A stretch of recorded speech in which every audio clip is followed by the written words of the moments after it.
Sunderland. Madam Deputy Speaker, back to housing. I welcome the Queen's speech last week and remain very enthused by what lies ahead in the planning bill.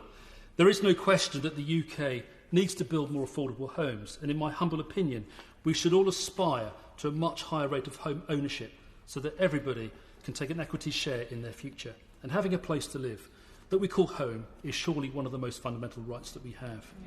So the government's really investing in this. We've got a new £11.5 billion affordable homes programme, a new mortgage guarantee scheme, discounts for first-time buyers, the abolition of Section 21 of the Housing Act on no-fault evictions, the extra £140 million in discretionary housing payments, plus much, much more. It's a good news story. However, the thrust of my argument today is that whilst there is a clear need for new housing, it needs to be in areas that have the capacity to absorb it. To put it bluntly, this cannot be at the expense of the quality of life that our constituents enjoy, notably in the South East, and it must not include building on greenbelt, eroding what is left of our open spaces, or ripping the heart out of our rural communities. I would therefore urge the government to take note of what my constituents in Bracknell and Wokingham are telling me. In Bracknell Forest, a total of 1,688 new houses were built last year, a 123% increase over the previous year. Of these, 404 are affordable homes, 23% of the overall target, 125 in affordable home ownership and 279 in affordable rent, as well as 107 new houses for the elderly. So we are doing it. But it's wrong that councils should be forced to build on whatever scraps of land are left over. And it's a similar picture to Wokingham, where the council was almost powerless to stop the activities of speculative developers.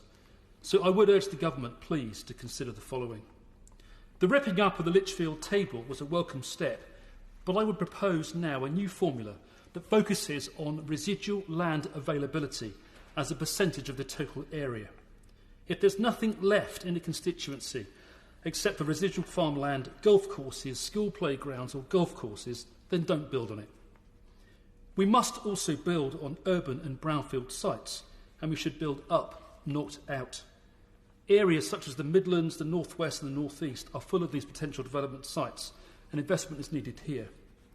I'm led to believe that up to 1 million homes across the UK are currently unoccupied. Councils must make the best use of them.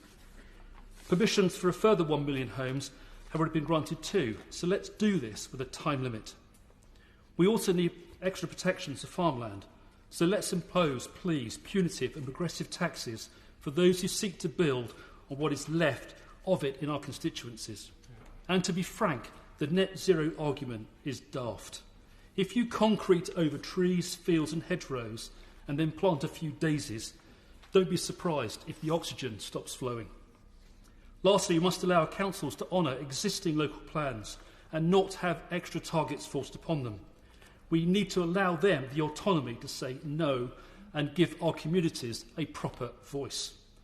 Democratic consent must therefore be implicit in any new bill, and it must not become a weapon for the big state.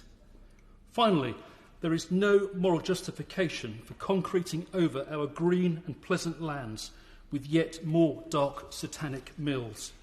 Not only will we continue to hemorrhage loyal voters who have simply had enough, as we saw last week in the recent council elections, we will never get this land back.